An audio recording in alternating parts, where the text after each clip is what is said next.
everybody, and thank you for tuning in. Today we're going to be talking about the Cambridge IGCSE PE course. Through this video we're going to give you all the information that you need to know to make sure that you can make an informed decision of whether IGCSE PE is right for you. So let's get started with the assessment.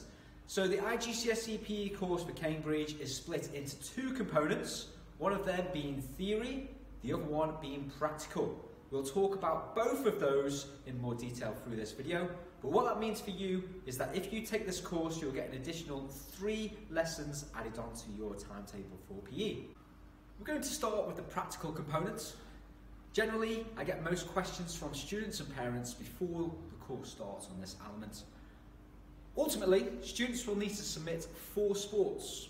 Now, there are many sports to choose from. There's actually up to 44 sports that students can actually choose from. These sports are grouped into categories. There's 7 different categories, and students can choose up to 3 from each different category. Each sport is marked out of 25, and that gives a total mark of 100 at the end of the course. So let's take a look at some of those categories and sports that students can actually choose from. We're going to start with the games category because this is by far the largest category with 18 different sports that students can submit from. Remember, you can only submit 3 sports from each category.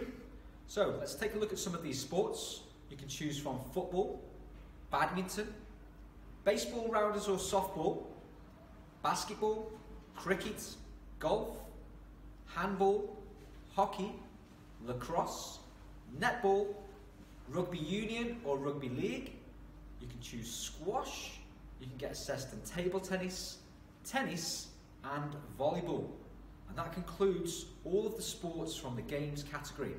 Let's take a look at our second sporting category, which is gymnastics. And from this category, students can choose up to 4 areas of gymnastics to submit. They can choose artistic gymnastics, which includes floor and vault, or rhythmic gymnastics.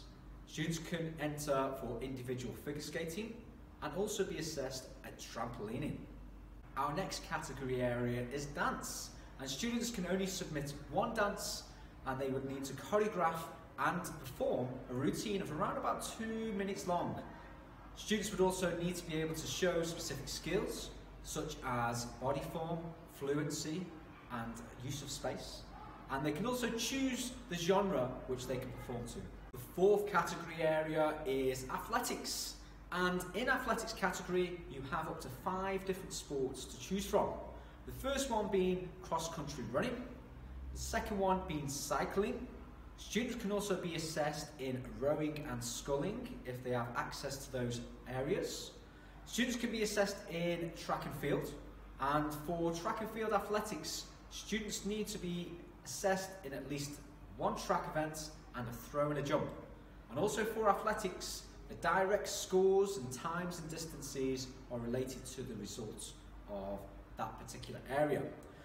The final topic for this category is weight training for fitness.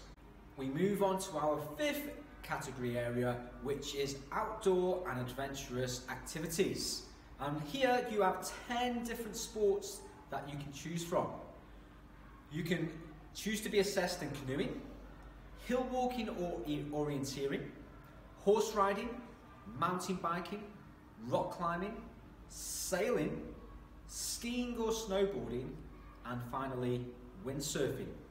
Our 6th category area is the swimming category, and in the swimming category there are 4 different options to choose from.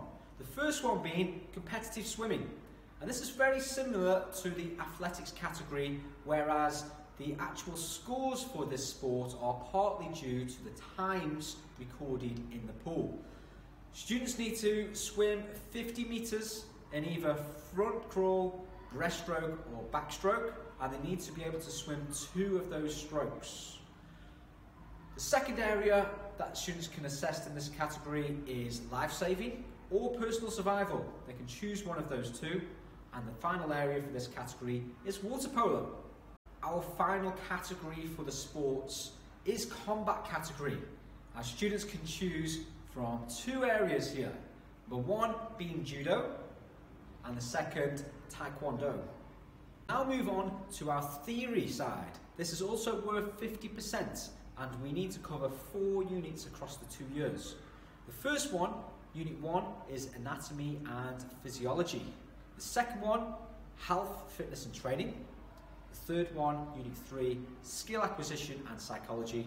And our 4th unit is Social, Cultural and Ethical Issues. So as mentioned, the theory side is also worth 50% of the overall grade. It's marked out of 100, exactly the same as the practical, and it would comprise of an external exam at the end of the year, which is 1 hour and 45 minutes long. The exam itself is a mix of both short and structured questions. Now let's take a look at some of those units in more detail. So to give you an overview of some of these theoretical units, we start with our first unit, which is Anatomy and Physiology. Of course, here we're going to be looking at the body. So we're going to look at the skeletal system, we'll look at the different types of bones, we'll look at the functions of the skeleton, we'll look at the muscular system, we'll look at the names of the muscles, we'll look at the type of the muscles, we'll look at how both the muscular system and the skeletal system can work together to create movement. We'll look at the respiratory system, so how your lungs are providing the oxygen and energy that you need. We'll also take a look at the circulatory system, so how your heart and your blood vessels work together to deliver that oxygen from our lungs to our muscles. We'll look at energy supply, so we'll look at anaerobic and aerobic energy production. We'll also cover biomechanics, including levers and forces. Our second theoretical unit is Health, Fitness and Training. And in this unit, it's quite often delivered through a practical context. We cover health and well-being, so we're looking at the definition of health, for example, the physical, mental and social well-being of a person. We look at what is fitness, we look at the definition of fitness, we look at the relationship between both health and fitness. We cover diets, we cover specific diets for athletes, we cover components of fitness, and what components of fitness are needed for specific sports. We also do fitness testing. We look at fitness test protocols, and you actually get to compete in some of those fitness tests as well. We look at VO2 max, so the volume of oxygen that the body can deliver per minute. We look at the principles of training, so what are the rules of particular training programs and training plans. And we look at the different types of methods that athletes can use to develop their fitness levels to the next level. Finally, in this particular unit, we look at altitude training and how to perform a correct warm-up and cool down. Our third theoretical unit is Skill Acquisition and Psychology. And in this particular unit, we cover skills and abilities, what's the difference between them. We look at the classifications of skill. We look at information processing, how the brain processes the information that we have.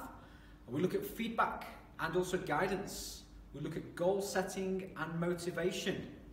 We look at arousal levels and anxiety levels and how they both impact on performance. We also look at relaxation techniques and how these can be beneficial to athletes in particular sporting categories. And finally, we look at personality types and how a person's personality can have an impact on both their sporting participation and their sporting success. For our fourth and final topic area for our theory, we look at social, cultural and ethical issues in sports. Now what that means, we look at leisure and recreation, what they actually mean, how they affect your participation. We look at the sports development pyramid and how the difference between a professional and amateur would change depending on where you are in that pyramid. We look at sponsorship, which is huge in the market today. We'll look at the media, including social media.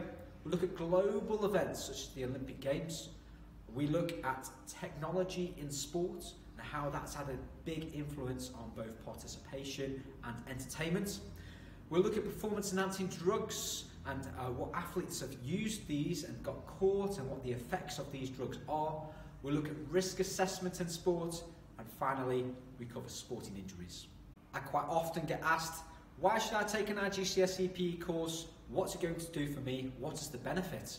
Well, taking the IGCSE PE course is not only going to help with other subjects around the school, for example science, there's lots of crossovers in both subjects, but it's also going to be able to open doors to specific careers in sport. If you're interested in careers such as a nutritionist, a physiotherapist, sports psychologist is a very growing industry, so is sports analyst, a personal trainer, or a PE teacher or sports coach, and of course a professional athlete. Thank you for taking the time to watch this video. If you need any more information, you can scan the QR codes, which will lead you directly to the syllabus and access to the coursework guidance, so you can get all the information about the individual sports. Thank you for watching, and we really hope to see you on the IGCSE PE course in